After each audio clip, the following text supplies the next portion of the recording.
السلام علیکم ګرانو دوستانو. نن به زه تاسو ته ووایم چې د افغانستان کرکټ بورډ بالاخره کامیابه سو او رشید خان یې رضا کړ د شل ورځو لوبو کیپټنسي لپاره.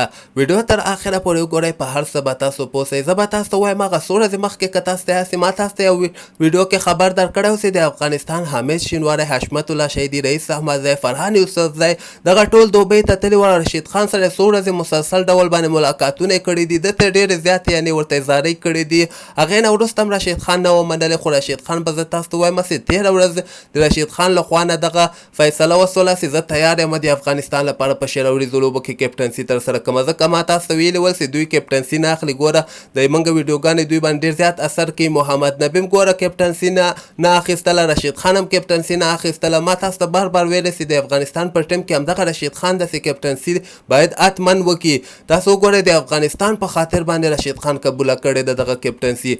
ګوره دی په هر یو لیک کې اخیستل کېږي. دغه فکر ونه که ګوره دی وایي چې سبا که زه کیپټنسي ونه کړم خلک به بیا ماته وایي چې دا بې غیرته ده، کیپټنسي ته ډې ټینګې نه ده او بل لیاقت لري، استعداد لري، هر یو لیک کې لوبه کړې ده.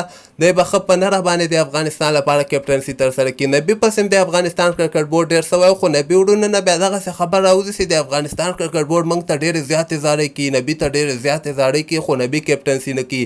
ګوره هر څوک کیپټنسي نسي کولی، چا کې چې نرتوب وي او لیاقت لري او هر شي ته مخامخ کېدلی سي هغه بیا کیپټنسي ته هم تیار وي.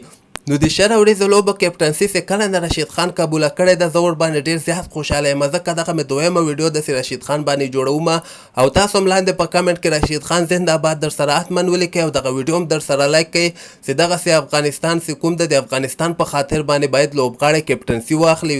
که دا لیګونه یې که هر رقم لیګي باید ورته یې پرېږدي، خو کیپټنسي باید د افغانستان لپاره خدمت وکړي، ځکه دغه نوم چې کوم د دوی ته افغانستان ورکړی ده